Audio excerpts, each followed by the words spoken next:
pemerintahan ini semuanya serba tiba-tiba. Dan firman Tuhan sudah mengatakan bahwa segala sesuatu akan digoncangkan. Tentang berakhirnya pandemi ini tidak ada seorang pun yang tahu. Kita tidak bisa memaksa Tuhan harus menghentikan sekarang juga. Tapi kita harus yakin saudaraku bahwa sebagaimana firman Tuhan katakan bahwa Dia membuat segala sesuatu indah pada waktunya.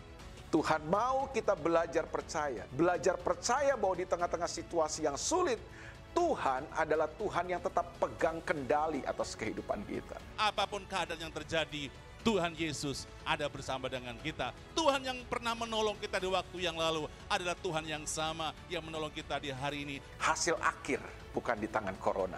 Hasil akhir tetap di tangan Yesus Kristus. Dialah Tuhan yang berdaulat. Dialah Tuhan yang tetap pegang kendali atas kehidupan kita.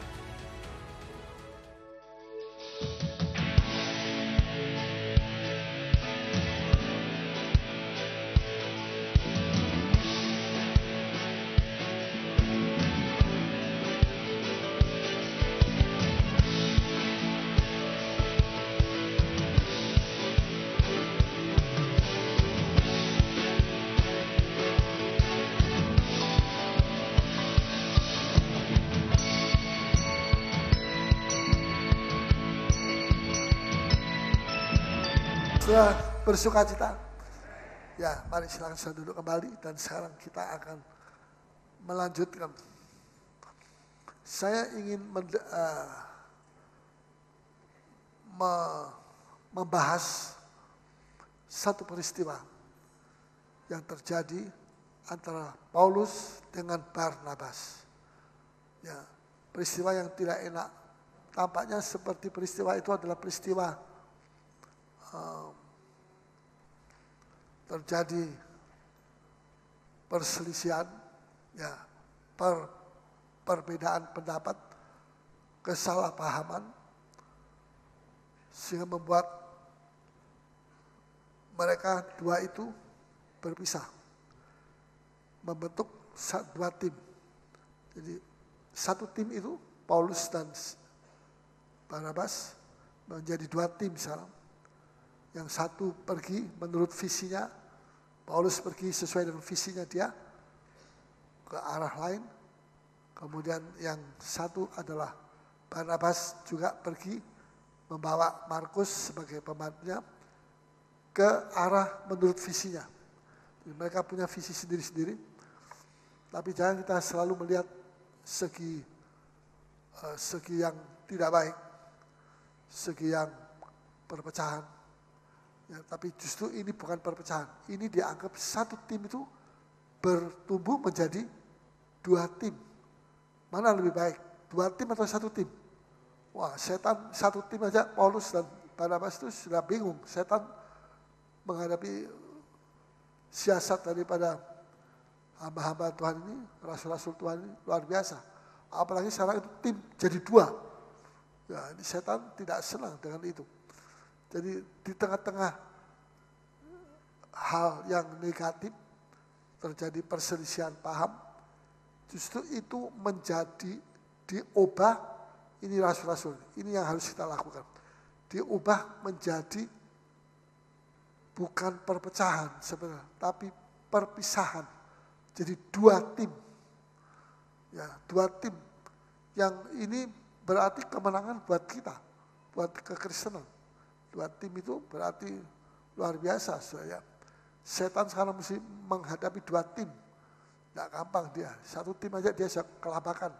Sekarang dia mesti menghadapi timnya Paulus dan timnya Barnabas. Ya, jadi jangan kita melihat segi negatif.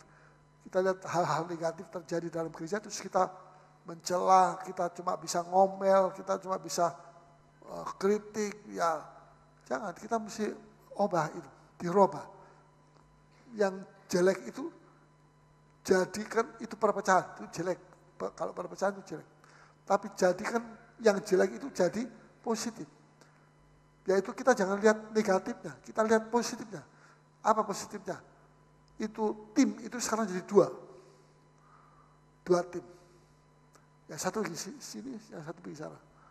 Ya, jadi dua tim itu yang luar biasa. Ya, itu satu berkat Allah yang luar biasa yang diberikan Tuhan kepada gereja pada saat itu. Ya, coba kita membaca Kisah Rasul 15. Kisah Rasul 15 ayat 35 sampai 41. Ya. 15, 35, 41. Paulus dan Barnabas tinggal beberapa lama di Antiokhia. Paulus dan Barnabas tinggal beberapa lama di Antiokhia. Terus Mereka bersama-sama dengan banyak orang lain. sudah tahu Antiokhia di mana? Antiokhia itu ada di sini. Bisa lihat mana? Antiokhia itu di sini. Ini di atas, di utara Yerusalem. Mana? Kok jauh? Tidak kelihatan. Ya. Alatnya ada untuk menunjuk. Ya, saya tidak lihat ada alat di sini. Ya. Jadi Yerusalem ini di utaranya itu adalah yang disebut apa tadi? Antiokhia. Ya, terus mereka bersama-sama dengan banyak orang lain mengajar Dan memberitakan firman Tuhan. Terus, Tetapi beberapa waktu kemudian, ya, berkatalah Paulus kepada Barnabas, ya, baiklah kita kembali kepada saudara-saudara kita di setiap kota, ya, di mana kita telah memberitakan firman Tuhan, memberitakan firman Tuhan. Terus, untuk melihat bagaimana keadaan mereka. Paulus mau keliling di kota-kota Filipi, Tesalonika, Berea, ya, Athena. Mana? Kok enggak kelihatan? Coba jangan dirubah-rubah itu terus lihat ini aja. Ini yang saya mau. Jangan dilihatin lain. Ya, ini aja. Belum dapat. Ya, mesti sabar. Belum dapat? Mana? Ya, masih cari-cari dia. Nanti kalau saya dapat ya.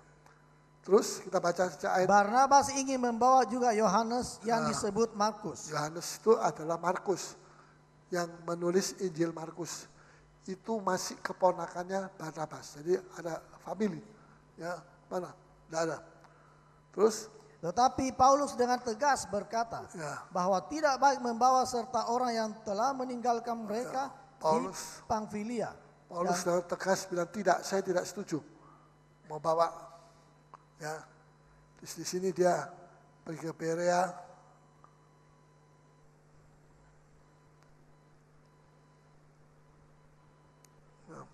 Efesus.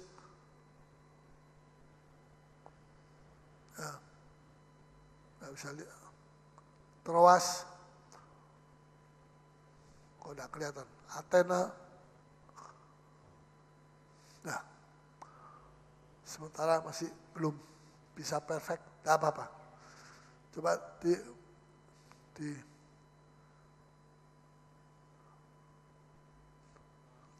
sudah? Ini keluar, gambarnya keluar, tidak keluar. Nah. Terus sekarang Dan tidak mau turut bekerja bersama-sama dengan mereka. Ya. Hal itu menimbulkan perselisihan yang tajam.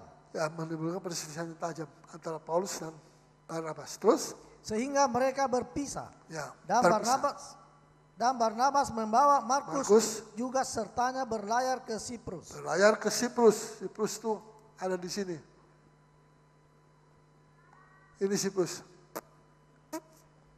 Nah, ini ya. Nah itu. Ya, ini. Siprus, pulau Siprus. Terus? Tetapi Paulus memilih Silas. Ya. Dan sesudah diserahkan oleh saudara-saudara itu kepada kasih karunia Tuhan. Ya. Berangkatlah ia mengelilingi Syria dan Kilkia. Ya, sambil sekian. meneguhkan jemaat-jemaat di situ. Tidak usah, itu cukup sampai situ. Ya. Setelah begini, saya mau menjelaskan peristiwa perpisahan antara Paulus dan Barnabas. Persoalannya adalah persoalan Markus. Markus adalah pembantu daripada tim mereka yang cucikan pakaiannya, buat Paulus, buat Barnabas tidak ada waktu untuk mereka cuci. Mereka orang yang sudah ada usia, yang sudah tua, sedikit tua. Ya, ini Markus orang yang muda membantu. Ya, penyebab Markus, penyebab itu adalah karena satu saat pernah terjadi Markus itu minta pulang, kepingin rindu sama mamanya, homesick, sakit, kepingin pulang ke rumah, homesick, sakit rumah, sakit kangen sama rumahnya, begitu, kangen ya. Jadi seperti kanak-kanak begitu. Ya. Dan masalahnya bagi Paulus cuma memberikan kesempatan kepada Markus satu kali melayani Tuhan. Satu kali saja. Tidak ada dua kali. Wah, ini agak keras Paulus. Tapi nanti saya akan jelaskan. Kenapa Paulus memberikan kesempatan cuma satu kali untuk Markus melayani Tuhan. Satu waktu ketika Markus minta pulang, ya, Paulus tidak memberi kesempatan Markus untuk kembali melayani, membantu tim mereka. Tidak. Nah, sekarang Paulus mau minta kepada Barnabas untuk mengelilingi semua daerah-daerah yang pernah dia. Bisa lihat ini? Tidak bisa lihat. Filipi. Kalau gini kelihatan. Tidak kelihatan. Ya. Filipi, ya Berea, Troas, Athena, Efesus, ya, dan sebagainya. Paulus mau keliling ke daerah-daerah yang pernah didatangi untuk menguatkan murid-murid Tuhan. Dan dia mengajak Barnabas. Tapi Barnabas mau mengajak juga Markus. Paulus bilang, oh tidak bisa, saya tidak setuju.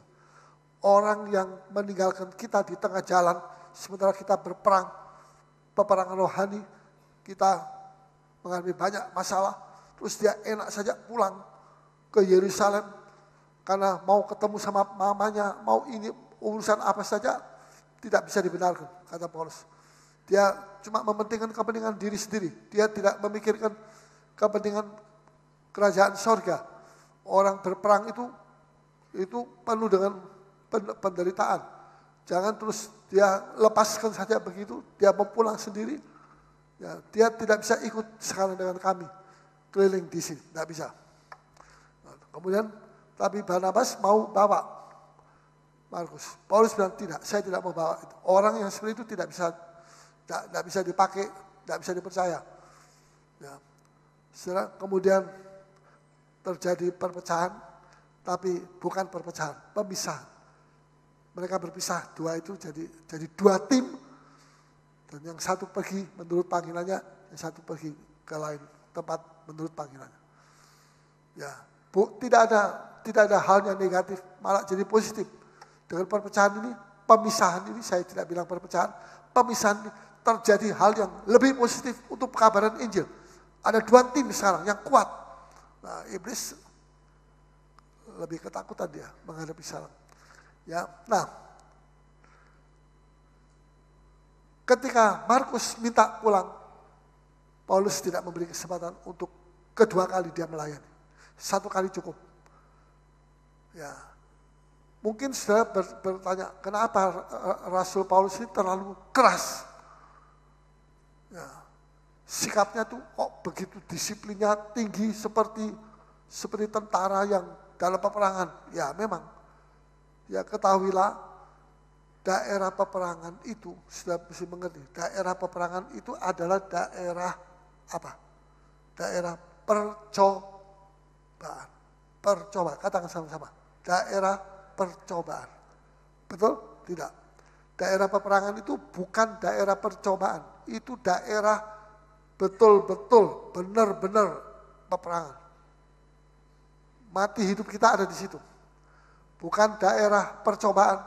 Coba-coba dulu. Ya saya mau coba dulu. Ya. Kalau enak ya saya bisa mau terus. Kalau tidak enak ya saya tidak terus. Ya tidak bisa. Tidak ada peperangan yang enak buat daging kita. Semua peperangan tidak enak. Ya atau ya? Kok diam semua bagaimana? Sudah dengar dan jawab semua. Peperangan itu enak atau tidak buat daging? Tidak ada peperangan yang enak buat daging. Semua yang namanya peperangan itu tidak enak buat daging. Itu satu peperangan yang dahsyat, melawan kerajaan iblis. Tidak gampang. Ya, itu kalau Tuhan tidak memberikan kekuatan kepada Rasul Paulus, dia tidak bisa juga. Ya, jadi dia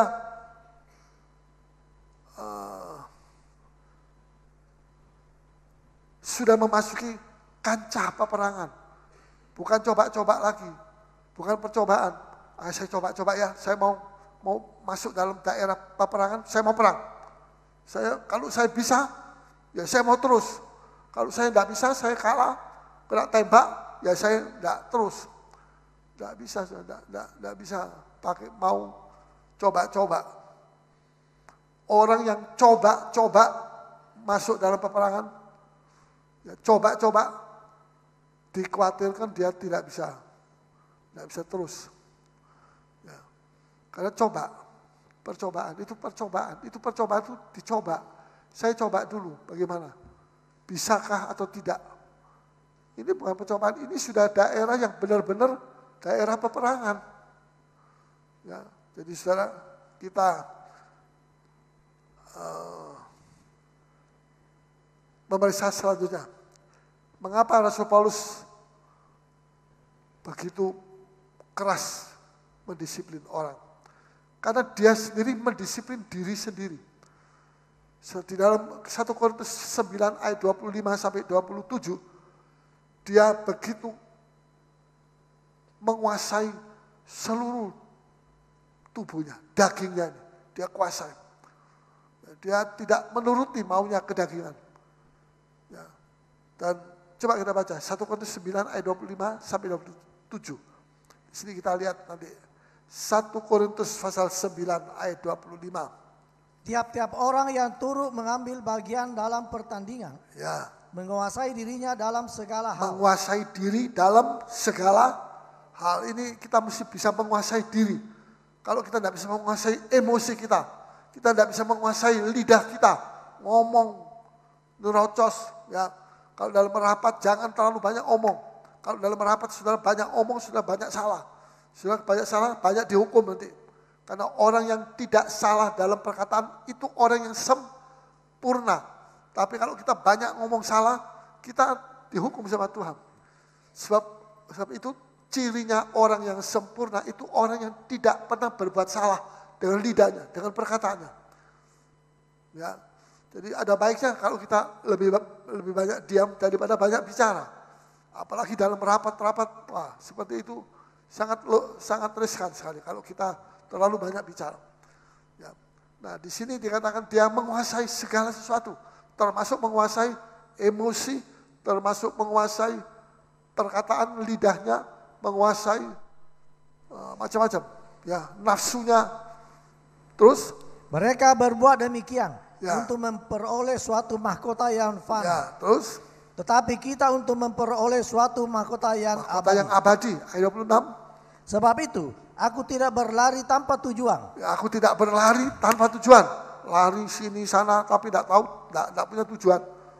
Tidak, aku lari ada tujuannya. Terus dan aku bukan petinju yang sembarangan saja memukul. Ya, aku tidak sebagai seorang petinju yang sembarangan saja memukul. Mukul sini, mukul situ. Bukan orang yang dipukul. Yang dipukul, mimbar dipukul.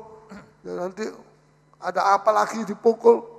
Ya, bukan manusianya, musuhnya yang dipukul. Ya, terus. Tetapi aku melatih tubuhku, ya, dan menguasai seluruhnya. Ya, aku melatih tubuhku dan menguasai seluruhnya. Sebab manusia sudah jatuh dalam dosa. Manusia itu sudah tidak ada penguasaan diri. Bayangkan kalau pesawat terbang, terbakar di atas, itu semua alat-alat di dalamnya itu tidak bisa dikontrol lagi. Sudah terbakar, sudah rusak. Ya, tidak bisa dikontrol. Tunggu berapa detik lagi dia akan jatuh. Ya, tidak bisa dikuasai lagi itu pesawat oleh pilotnya. Nah, kalau hidup kita tidak bisa kita menguasai, kita tidak punya penguasaan diri, itu buah-buah roh yang ke-9, yang terakhir. Penguasaan diri, kita tidak bisa menguasai diri kita tidak bisa menguasai emosi kita, marah kita tidak bisa menguasai minuman keras, kita tidak bisa menguasai apalagi rokok atau apa saja semua yang membahayakan semua saudara. Nah, kita mesti belajar menguasai diri, mulai dari kecil, menguasai yang kecil-kecil dulu. Nanti terus tambah. Ya, sampai akhirnya kita bisa punya penguasaan diri. Kalau kita punya penguasaan diri, kita tidak gampang. Sedikit kita marah, emosi, tidak bisa. Saya pun belajar untuk menguasai diri. Ini penting. Sedikit saya tersinggung. Itu orang yang sedikit tersinggung, tidak bisa menguasai dirinya. Nah, itu seperti pesawat yang terbakar. Sedikit terbakar. Nah, kacau. Ya, berapa banyak orang Kristen yang seperti itu. Mari kita baca. Jangan ditutup dulu. Dalam Galati pasal yang Tuhan mau kembalikan manusia ini menjadi manusia yang bisa menguasai diri. Ayat 22. Tetapi buah roh ialah kasih, pasal 5 ayat 22. Sukacita, damai sejahtera, kesabaran, kemurahan, kebaikan, kesetiaan, ayat 23. Kelemah lembutan, terus penguasaan diri. Ini yang ke-9. Penguasaan diri. Tidak ada lagi buah roh yang ke-10, tidak ada. Yang ke-9 saja. Dan itu terakhir. Kalau itu saudara sudah miliki, saudara sudah sempurna. Sudah memiliki buah-buah roh. Buah-buah roh itu bukan satu kali kita percaya Yesus, terus kita sudah berbuah-buah. Tumpang tangan dalam nama Yesus, keluar buah roh, keluar 90 buah. Wah, itu bahaya. Ini buah-buah roh ini bukan dari tumpang tangan. Tidak. Ya, kalau urapan ditumpangi tangan bisa. Tapi kalau ini dari perlu waktu. Kita perlu waktu untuk bertumbuh menjadi buah itu perlu waktu. Bertumbuh sampai jadi matang. Kalau dia dimasukkan di dalam beras, ditutup begitu, dia jadi matang tapi tidak enak. Ya, rasanya tidak enak. Ya, banyak orang Kristen memaksakan diri untuk matang. Matang tidak di dalam, tidak ada salib, tidak ada penderitaan, tidak bisa. Itu matangnya kecut, tidak baik, tidak enak. Ya, di sini dikatakan penguasaan diri.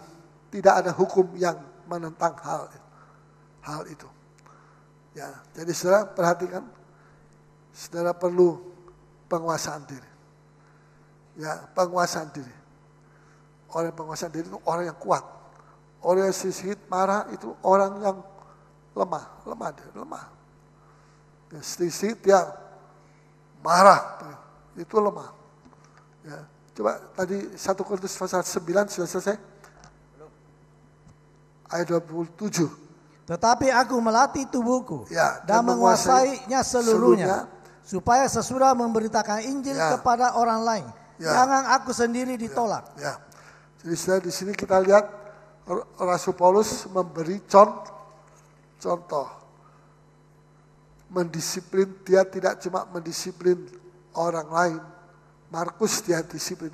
Tapi dia juga mendisiplin diri sendiri. Itu baru adil. Dia sendiri dalam tadi kita sudah baca dalam 1 Korintus pasal 9 ayat 25.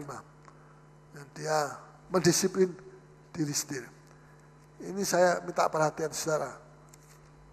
Ya, Paulus tidak mendisiplin Markus saja, tapi dia mendisiplin diri sendiri. Ada 3 hal yang dia lakukan. Yang pertama, menguasai diri dalam segala hal. Dalam ayat yang ke-25, 1 Korintus 9 ayat 25. Menguasai dirinya dalam segala hal. Ayat 25. Menguasai diri dalam segala hal. Termasuk menguasai makanan. Ya, kalau tahu itu kolesterol dia tidak makan Oh, tidak apa-apa. Sembahyang dalam nama Yesus. Kolesterol sudah dihancurkan oleh darah Yesus. Habis itu minum perjamuan suci.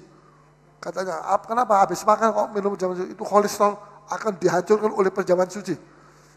Ya. Nanti terakhir dia yang dihancurkan sendiri oleh kolesterol. Jadi, ya, saya tidak ajar saya untuk takut kepada kolesterol. Tapi kita mesti punya hikmat. Kalau kita dulu tahun 40, tahun 50 kita tidak mengerti kolesterol itu apa. Kita kencing manis ya mati karena kencing manis. Kita tidak tahu apa. Tapi kita selalu tahu. Itu karena gula. Kita mesti kurangi gula. Jangan sampai gulanya sudah tinggi, sudah repot. Ya, bukan takut kepada. Ya, tapi sudah Tuhan mau kita jangan rakus. Itu karunia rakus itu karunia keberapa? Tak tahu saya. Ada karunia ke-10 mungkin. Rakus. Ya, kalau makan dalam nama Yesus. Ada satu pendeta habis makan salak dalam nama Yesus besok mati. Makan durian, mati betul. Bukan mati ayam. Mati betul. Ya, jadi kita mesti menguasai diri dalam makanan juga kita mesti hati-hati. Ya, kalau kita bisa makan segala macam, ya saya bisa makan ini, makan sedikit ini, makan ini sedikit, makan ini sedikit. Ya, semua bisa dimakan tapi sedikit-sedikit. Tapi kalau makan mie yang 2 porsi jadi 1, ya langsung besoknya kolesterolnya naik. Ya. Ya. Jadi kita mesti bisa menguasai diri. Ya, nah ini bukan pelajaran menakut-nakuti, tidak. Ini pelajaran untuk matah tanya bisa menguasai diri. Ini penting. Saudara kan mau dipakai Tuhan lama, ya. Mau dipakai Tuhan atau tidak? Siapa yang mau mati besok? Wah, mengerikan. Saya tidak mau mati besok. Ya, kalau bisa mati ya nanti umur 90 atau 95. Tapi yang masih kuat, jalan 90 terus tidak bisa apa-apa, cuma jalan. Ya, buat apa gitu tuh? Kasihan dong. Ya, saya tidak mau. Saya bilang Tuhan, kalau Tuhan kasih saya umur 90 tapi yang masih kuat. Biar tangan saya, kaki saya tidak bisa apa-apa, mulut saya bisa ngomong. Itu yang penting. Bisa ngomong, bisa menyampaikan firman Tuhan kepada saudara. Amin. Itu mulut saya itu yang paling penting. Bisa menyampaikan firman Tuhan. Jangan ini saya tidak bisa jalan, ini tangan tidak bisa apa-apa, mulut saya juga tidak bisa ngomong apa-apa. Ya, ngomongnya ngeladur. Jadi bagaimana? Ya, tapi mulut kita masih bisa ngomong. Mulut saya masih bisa bicara. Itu yang saya minta sama Tuhan. Tapi kalau bisa Tuhan, jangan cuma mulut saya saja. Tangan saya juga masih bisa berbuat apa-apa. Kaki saya masih bisa pergi ke Tanjung Redep. Nanti ya. Jadi hidup yang berguna buat Tuhan. Melatih tubuhku dan menguasai seluruhnya. Dalam ayat 27 pasal 9, tapi aku melatih tubuhku. Melatih, kita mesti melatih tubuh kita. Ya, jangan kita turuti saja maunya. Ya, melatih, dilatih dan menguasainya seluruhnya. Jadi kita mesti bisa menguasai diri kita. Begitu, menguasai. Itu karunia buah-buah roh yang ke-9. Penguasaan diri. Penting sekali penguasaan diri.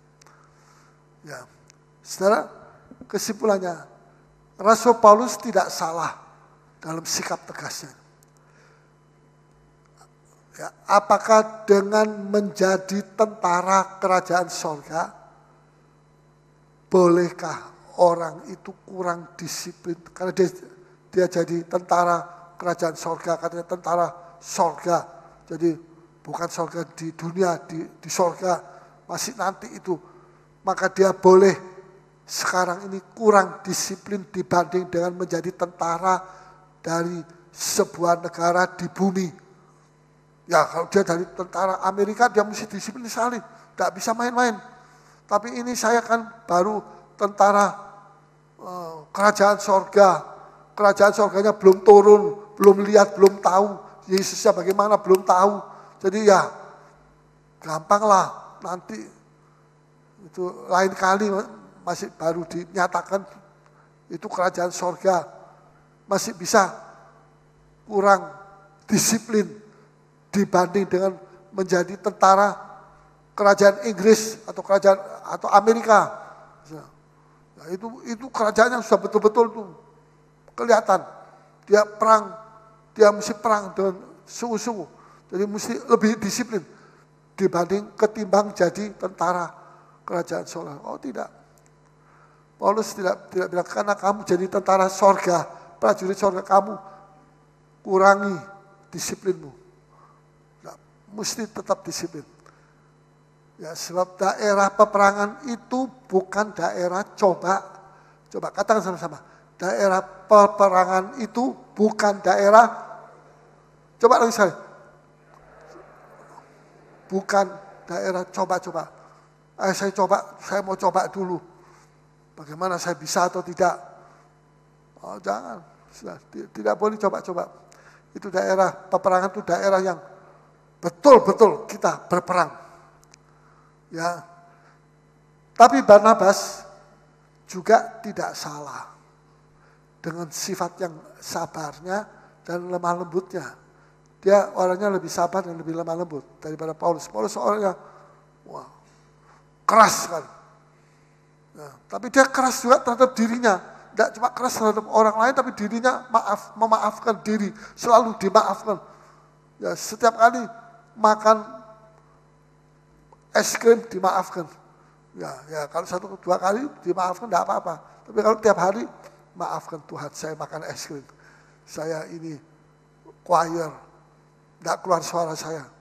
Tapi saya sembahyang waktu menyanyi. Menyanyi kok sembahyang. Ya, menyanyi. Ya, mesti jaga. Kalau memang saudara seorang choir, saya seorang pengkhotbah, saya mesti jaga. Kalau saya mau khotbah, saya tidak makan es krim. Biar orang bilang ini es krim Hasen dah apa itu? Yang dari Belanda. Saya tidak mau. Ya, saya mesti menjaga. Saya menghormati pemakaian Tuhan atas saya, atas leher saya ini. Kalau seperti begitu, itu sama seperti saya ambil pisau, saya bilang, dalam nama Tuhan Yesus, saya gorok. Ya, tidak apa-apa. Tapi nanti, khotbah, suaranya, saudara, serak basah. Ya, kalau serak basah, pergi saja ke situ. Nah, Indonesian Idol. Ya, jadi kita mesti menghargai. Pemakaian Tuhan kita mesti hargai. Tubuh kita mesti bisa kuasai. Ya, kalau saya orang kasih kacang, ya, saya dikasih kacang. Kebetulan saya lapar, saya lihat kacang saya makan. Tapi kalau saya ingat, saya besok mesti khotbah, saya kurangi, saya tutup lagi, tidak mau makan. Makan sedikit boleh satu sendok, 2 sendok, tapi jangan makan satu basi. Nanti jadi basi betul dia. Jadi apa itu? Mangkok. Ya, 1 mangkok dia habisin 1 malam. Besoknya darah Yesus. Biar darah domba, apa saja darah semua tidak bisa. Kamu sengaja, kamu tidak menjaga diri. Jadi kita mesti menghargai tubuh kita diberi sama Tuhan, mesti dihargai. Amin. Jangan kita yang penting roh, tubuh ini tidak apa-apa. Makan saja apa itu? Makan keripik singkong, wah langsung naik gulanya. Nah, jadi mesti menguasai, bisa menguasai diri. Itu penting. Saya ajarkan ini karena saya juga mengalami. Perlu kita ya, bisa makan semua sedikit, tapi semua kita bisa makan. Daripada tidak bisa makan karena terlalu banyak kalau makan. Nah, begitu. Ada orang bilang saya ini sudah tidak makan nasi. Tapi tidak bisa kurus, gemuk terus. Karena sukanya letuk, makan likus kalau malam. Apa itu? Ada kacang goreng, ada pisang epek, ada semua diepek. Ya. Apa saja, semua. Wah, saya bilang lebih baik sudah makan 1 piring nasi, tapi tidak pakai itu. Itu tidak bikin gemuk. Daripada tidak pakai makan nasi, tapi makan kacang goreng, kacang kapri, kacang, waduh, macam-macam. Kacang yang dikukus, ya, macam-macam. Ada belinjo, ada, ya terang saja gemuk, ya bukan gemuk, gendut lagi. ya, jadi hati-hati. Kita mesti ada penguasaan diri. Penguasaan diri, penting penguasaan. Saya bicara soal penguasaan diri. Penguasaan diri termasuk penguasaan tubuh kita. Paulus bilang menguasai seluruhnya. Dalam ayat 7, melatih tubuhku, melatih tubuh kita dilatih untuk tidak makan makanan yang bisa merusak ya, suara kita, bisa merusak mah kita nanti. Bagaimana? Bisa sakit mah itu kalau makan terlalu banyak yang kecut-kecut. Ya, jadi menguasainya seluruhnya, melatih tubuhku. Tubuh kita mesti dilatih. Ya, kita tidak bisa bilang, ini tubuh ini nanti kalau mati masuk di lubang, dikubur, tidak ada artinya. Betul, tapi sebelum mati kan ini perlu, tubuh kita perlu. Ya atau ya? Sudah bayangkan saya tidak perlu tubuh saya. Tapi saya khotbah, saya bisa khotbah tanpa tubuh. Saudara nanti apa tidak lari semua? Lari atau tidak? Itu Paulus sudah jadi genderuwo. Ya, saya tidak perlu tubuh. Saya khotbah, saya perlu suara. Suara saja ada suara yang keluar, tapi tidak ada orangnya. Terus dimatikan lampunya, serem sedikit. Ya, jadi apa? Tidak bisa. Tubuh kita perlu dipakai Tuhan, perlu tubuh. Roh kita memang perlu. Jiwa kita diperlukan, tapi tubuh kita diperlukan. Kita mau pergi ke Tanjung Redep, masa roh kita naik pesawat terbang? Roh saya yang naik. Tidak bisa. Tubuh saya yang mesti naik. Ya, pergi ke sana untuk memberitakan Injil. Ya, jadi di sini kita melihat ini juga satu peperangan rohani. Ya, makanan itu juga satu peperangan rohani.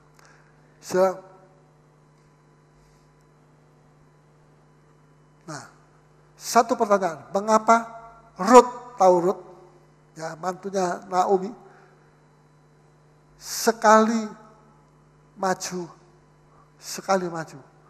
tantang mundur, tidak pernah mundur lagi. Terus dia maju, pergi ke Bethlehem. Kenapa? Karena dia tidak coba-coba.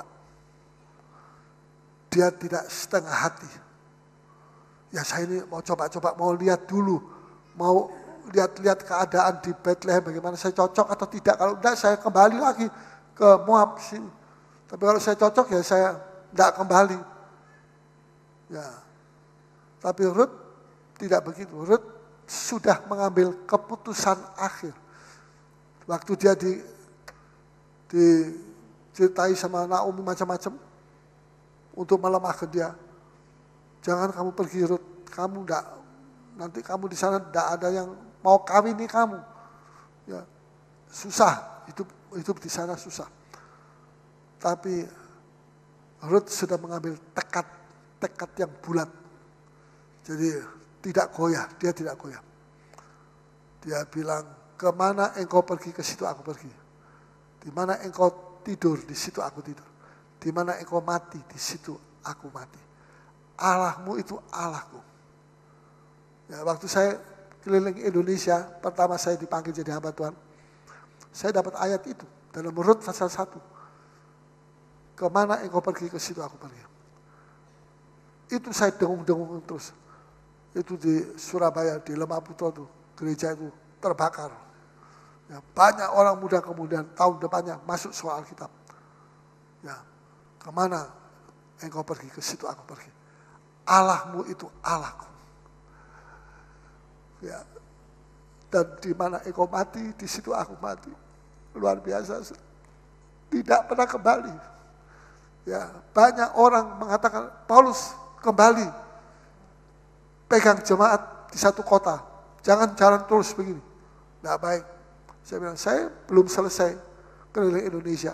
Kalau saya sudah selesai, saya tidak akan terus. Tapi saya mesti selesai. Saya bisa selesaikan.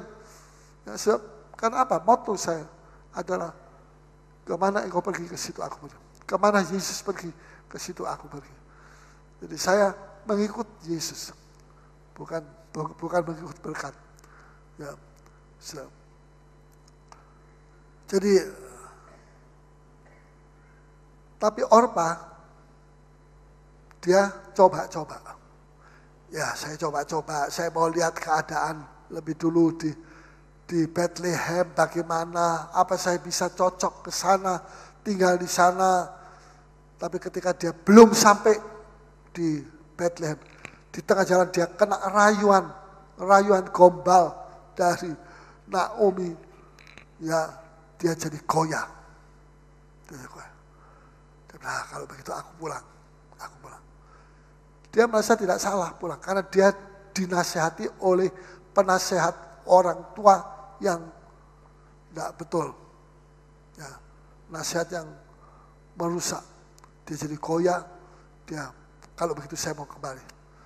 Kemudian dia mencium semua Naomi, Ruth. Dia menangis. Tapi semua itu tidak ada artinya. Air mata tapi tanpa kesadaran untuk terus, itu tidak ada artinya. Ya. Dan dia akhirnya pulang. Keputusan akhir dia pulang, kembali ke Moab. Ya.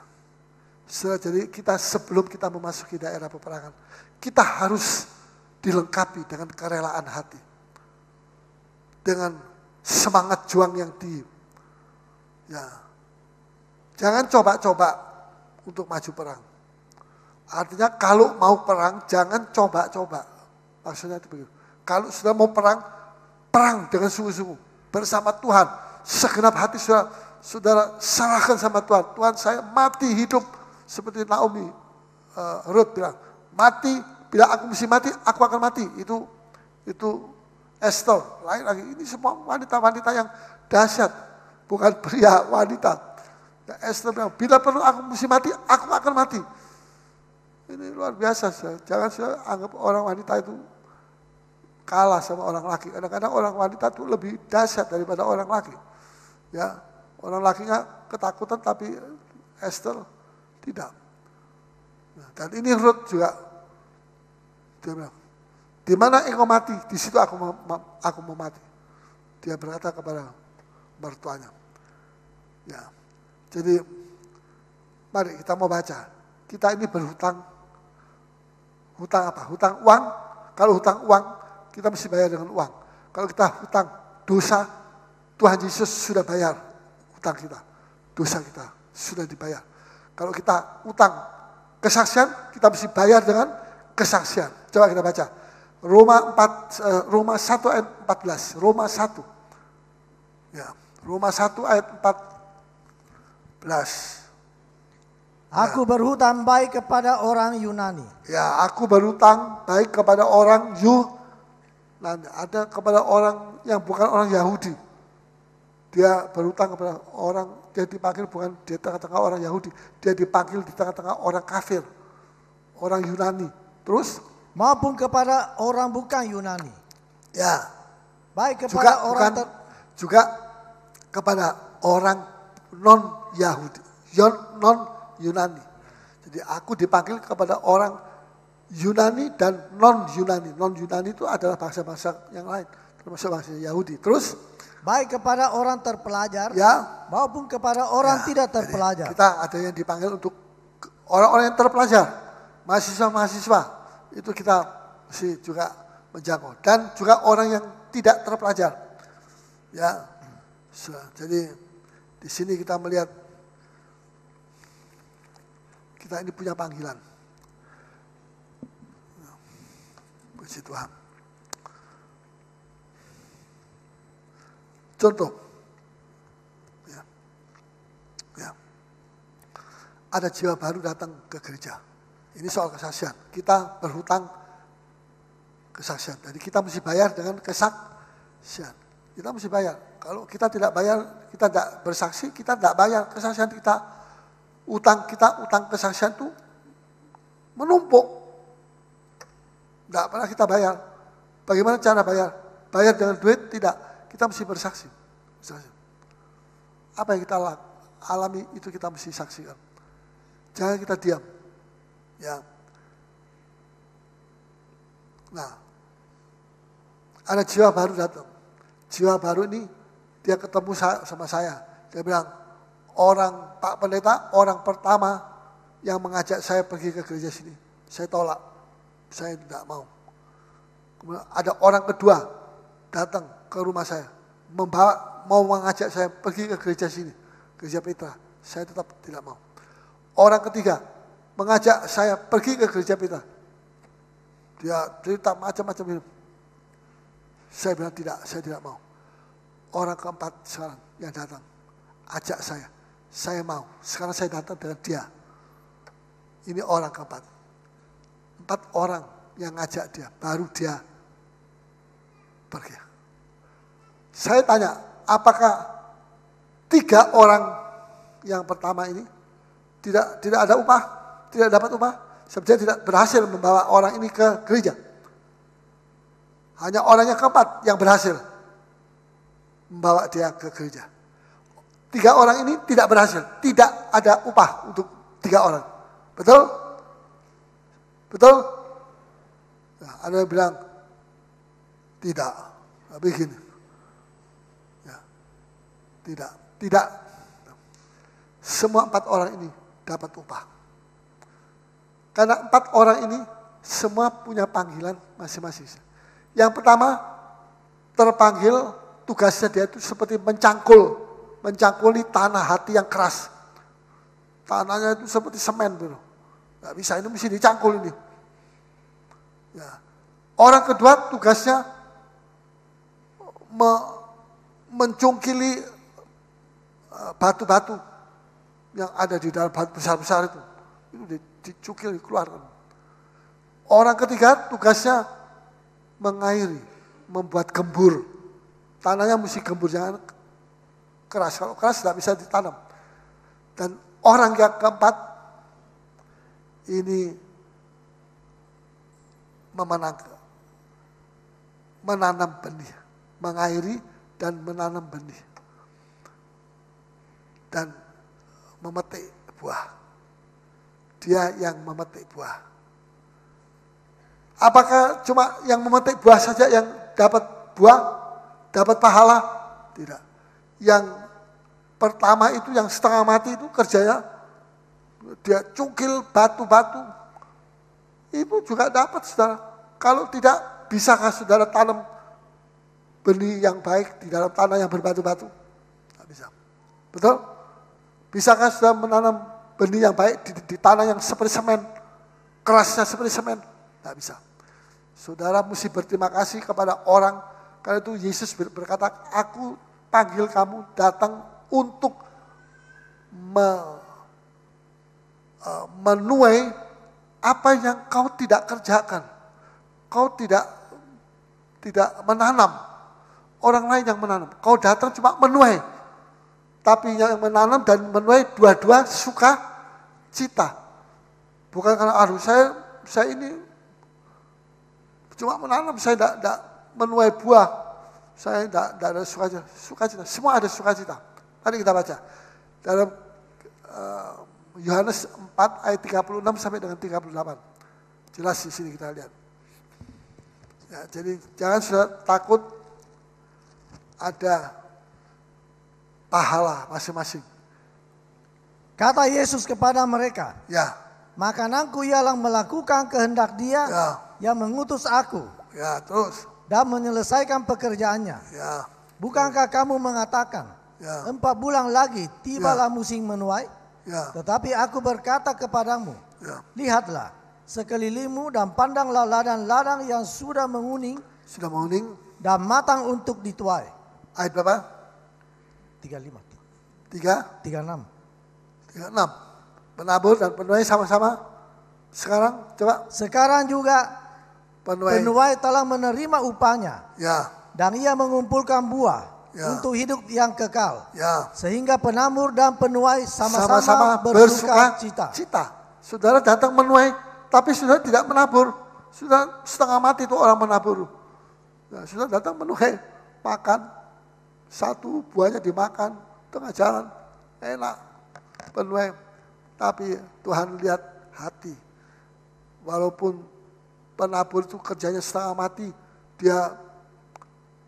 tapi Tuhan lihat dia orang yang sungguh-sungguh, yang tekun, maka dia diberikan upah. Mungkin kalau yang penuai itu tidak sungguh-sungguh, upahnya lebih kecil dari yang membongkar batu-batu dari tanah itu setengah mati. Tapi dia tidak mengeluh, dia tidak cerewet, dia tidak marah sama Tuhan, dia tidak masgul atau marah dan sebagainya. Tapi dia kerja dengan sukacita, itu upahnya tidak kalah dengan yang memetik buah. Kalau memetik buah dia banyak ngomong yang tidak enak, banyak cerewet sama Tuhan, Tuhan juga tidak suka. Ya, terus ayat 37, sebab dalam hal ini. Ya. Benarlah peribahasa. Ya, yang seorang menabur, ya, dan yang lain menuai. Ayat 38.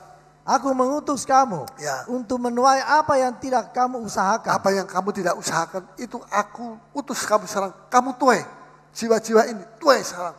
Luar biasa. Saya pada waktu tahun 70 saya pergi ke Makassar. Saya naik motor jalan di tempat Chinese City, Chinese Town itu semua pakai ada berhala-berhala di muka pintunya. Saya bilang, saya kayak seperti masuk neraka ini. Di Surabaya enggak begitu. Ya. Chinese-nya enggak terlalu, tapi di sini ini, tapi saya berdoa, Tuhan, Engkau bisa rubah ini semua. Sekarang banyak orang-orang Chinese yang tidak lagi dia berbakti kepada Allahnya yang lama, tapi kepada Allah yang hidup sampai selama-lamanya. Ya, saya tiap pagi 3 kali dalam 1 minggu jalan kaki di Karebosi. Saya dapat kenalan banyak dengan encik-encik yang punya toko, yang banyak duit, tapi banyak sakit. Jadi kalau sakit mereka jalan kaki. Nanti lama-lama saya tidak lihat lagi. Mana itu orang kok tidak jalan? Sudah sembuh. Jadi kalau sudah sembuh tidak jalan kaki. Kalau sakit jalan. Jadi kalau dia jalan itu tandanya dia sakit.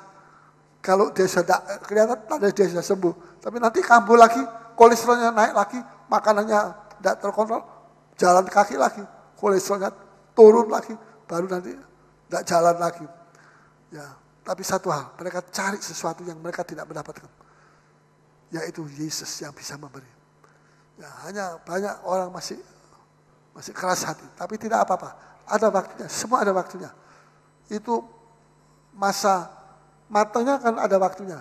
Tidak bisa dikatakan, sekarang mesti kita pangkas semua, kita ambil buahnya. Kalau buahnya belum matang ya tidak enak. Coba kita baca terus. Orang-orang lain berusaha, ya, dan kamu datang memetik hasil usaha mereka. Orang lain berusaha, dan kamu datang memetik hasil usaha mereka. Ya, kita tidak usaha, orang lain yang usaha, kita datang petik buahnya. Sebenarnya Tuhan itu begitu baik sekali. Ya,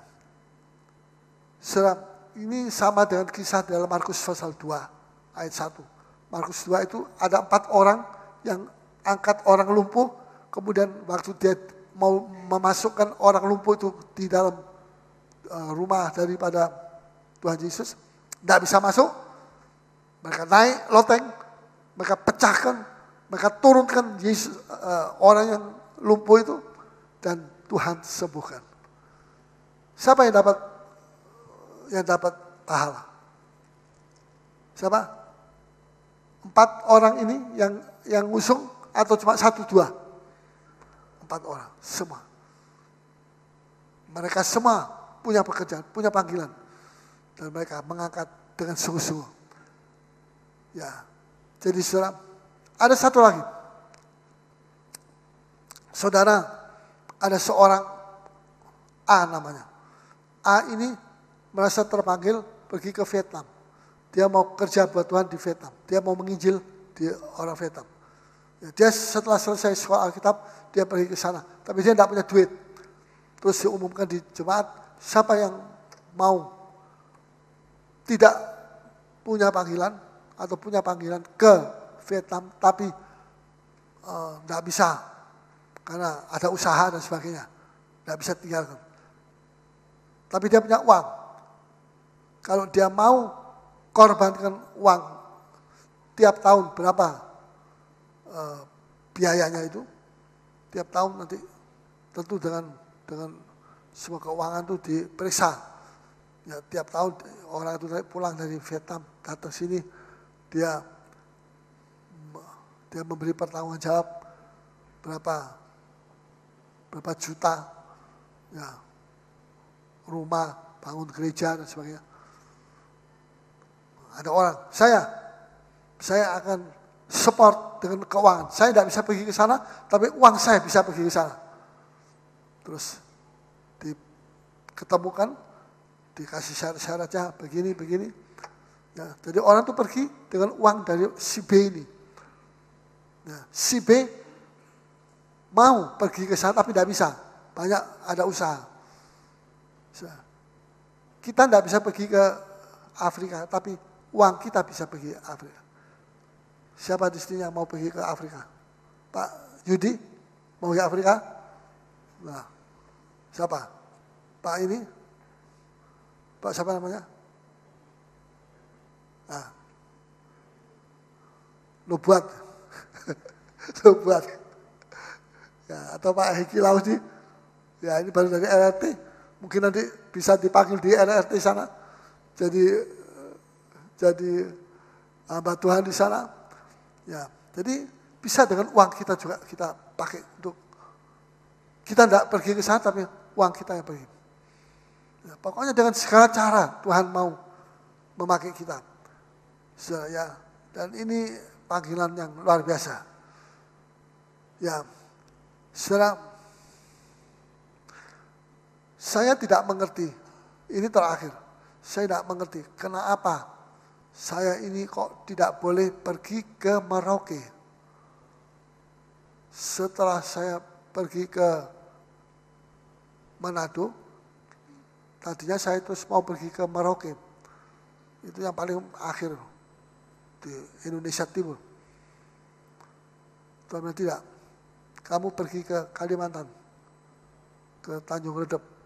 Tanjung Redep atau apa namanya? Barau. Namanya Barau.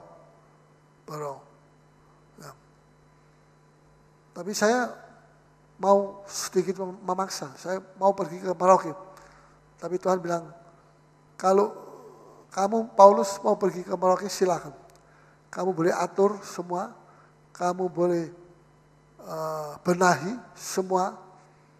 Ya, kelompokmu yang mau berangkat itu supaya kamu atur silakan.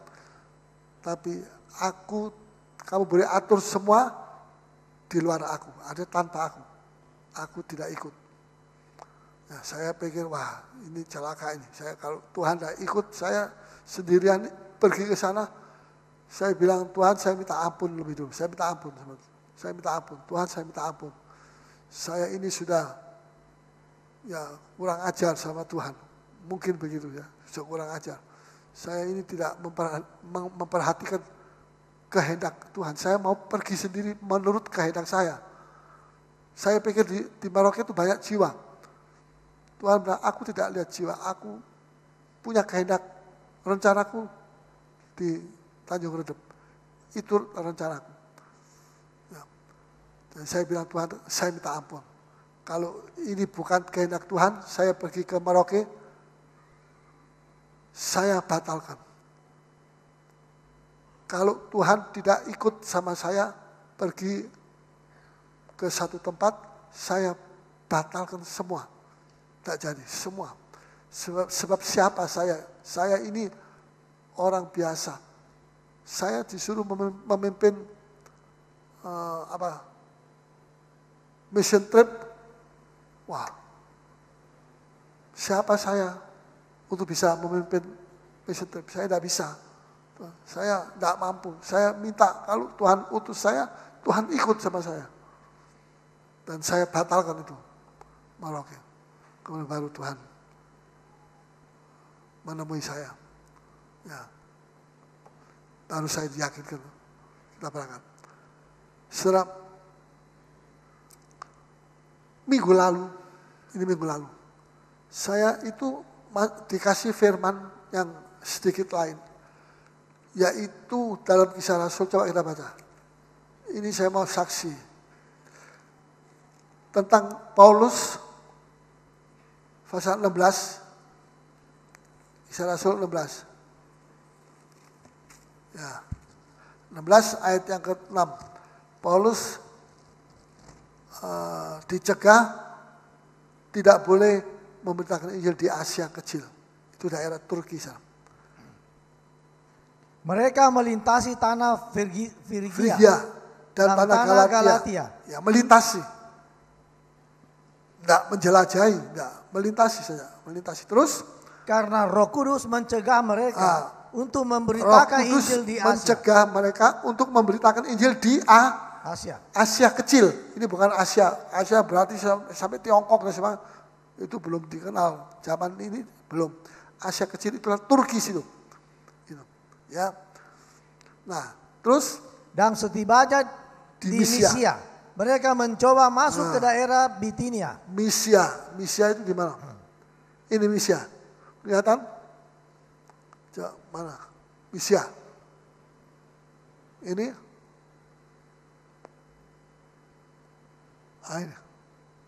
Ini Misia. Terus? Tetapi Roh Yesus tidak mengizinkan mereka. Ya. Setelah melintasi Misia, mereka sampai Roh Yesus tidak mengizinkan mereka masuk di Misia dan daerah Bitinia. Tidak diizinkan. Jadi Paulus ini mau masuk di Bitinia, tidak diizinkan. Di Misia tidak diizinkan. Di Frigia tidak boleh masuk. Di Galatia tidak boleh masuk. Kenapa kok tidak boleh masuk? Tuhan mau dia pergi ke Makedonia, di sini. Makedonia itu di sini. Nah, saya lihat ya. Nah, ada Filipi, ada Tesalonika, Berea, sama Athena. Di sini. Jadi persis pengalaman Paulus ini bersama dengan pengalaman kita. Kita mau pergi ke Merauke, tapi tidak diizinkan sama Tuhan. Terus ayat 8. Setelah melintasi Misia, mereka sampai di Troas. Pada malam harinya, tampaklah oleh Paulus suatu penglihatan. Ada seorang Makedonia berdiri di situ dan berseru kepadanya. Katanya, menyeberanglah kemari dan tolonglah kami. Setelah Paulus melihat penglihatan. Saya tidak mengerti kenapa kok saya tidak boleh pergi ke Merauke. Tapi saya khotbah tentang Paulus tidak boleh pergi ke Bitinia, Misia, Frigia, Galatia. Itu juga saya tidak mengerti. Bahwa saya ini seperti Paulus yang sedang mengalami dicegah sama Roh Suci. Tidak boleh pergi ke sini, tidak boleh pergi ke situ. Ya, sampai saya baru mengerti 2 hari yang lalu. Ketika itu saya bicara sama pendeta Andika di situ. Dan saya bilang, Tuhan bukakan saya. Tuhan bilang, Paulus undang itu hamba Tuhan dari Malaysia. Itu Tanjung Redep ternyata itu di perbatasan antara Indonesia dan Kalimantan Utara. Itulah daerah dari Malaysia. Itu perbatasan. Ya, jadi hamba Tuhan itu biasanya naik speedboat juga bisa. Bisa sampai. Ya. Jadi saya disuruh undang.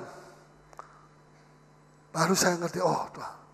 Sekarang waktunya kamu sudah harus mengundang bangsa-bangsa. Kedatanganku sudah dekat. Kalau orang Indonesia tidak mau bangkit, bangsa-bangsa akan aku datang. Mereka akan butuh kepada terang yang besar.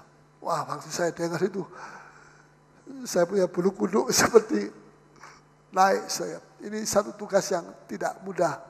Tapi saya tahu kalau Tuhan menyertai semua bisa jadi mudah. Amin. Ya, Tuhan luar biasa. Ya, menjangkau bangsa-bangsa. Ya, ini tiba saja kita harus memberkati bangsa-bangsa. Makin kita memberkati bangsa-bangsa, ya makin kita jauh dari krisis ekonomi dan krisis rohani. Sekarang bangsa-bangsa itu pada krisis. Saya tahu bangsa Eropa itu krisis. Bangsa Amerika itu utangnya paling besar. Utang luar negerinya paling besar, padahal itu negara kaya. Utang sama negara di Eropa, utang sama Inggris, utang. Dan itu negara-negara di Eropa itu krisis. Jadi uang mereka itu cumpot. Kalau mereka bayarannya misalnya 500 atau 1000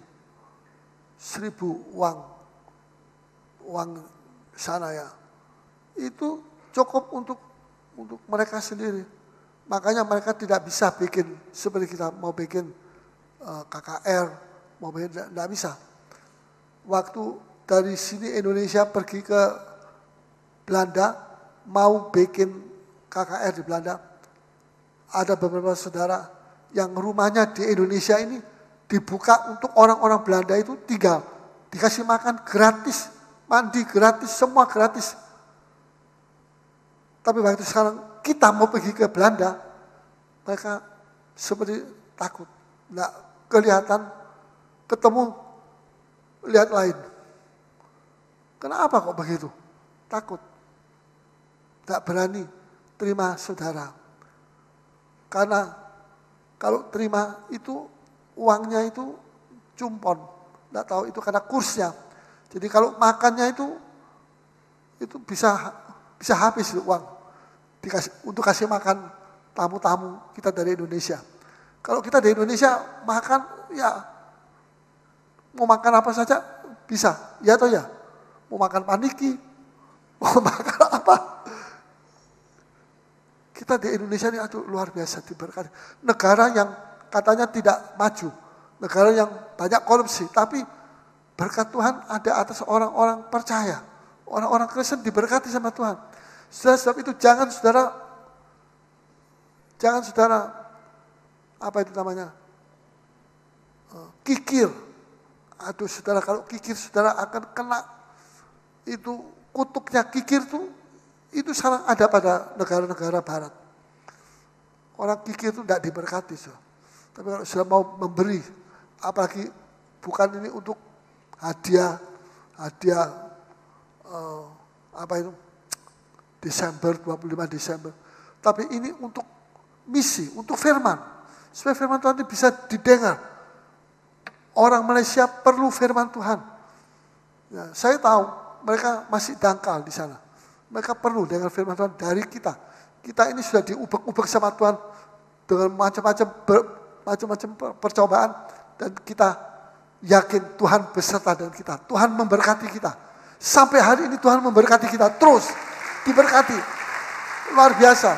Saya bayangkan berapa banyak jumlah rupiah yang kita habiskan untuk 2 tahun ini.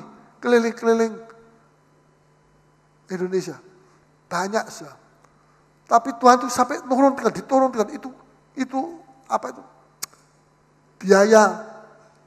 Biaya apa? Apa? Pesawat itu bisa sampai 200.000. Cuma 200 kayak orang naik becak aja. Pergi Manado 200.000 pernah itu ada. Ya ini saudara kita saudara Condro mau nanti tahun depan ini mau diatur. Begitu ada yang murah-murah itu tiket murah itu diambil duluan. Nanti sudah bisa pergi ke Surabaya naik 100.000. Ya ini saya percaya ini bukan kebetulan. Ini mujizat dari Tuhan. Tuhan sedang buka pintu yang besar. Pintu yang lebih besar. Tuhan tutup pintu Merauke supaya kita pergi ke pintu yang lebih besar yang dibuka oleh Tuhan. Yaitu pintu Malaysia. Ini waktunya sekarang. Kita mesti bangkit. Jangan pikir duit, aduh nanti saya pensiun bagaimana. Sudah pensiun tidak makan, sudah tetap makan. Ya atau ya? Ya banyak kalau di Belanda itu pensiun banyak yang tidak makan. Kecuali kalau dia store uang pensiunnya tiap bulan berapa dia kumpulkan. Nah itu untuk pensiun makan, makannya ya cuma begitu saja. Tapi kita sangat diberkati karena kita memberi, kita suka memberi. Jangan tunggu kalau kita jadi orang yang kaya raya baru kita mau memberi. Tidak.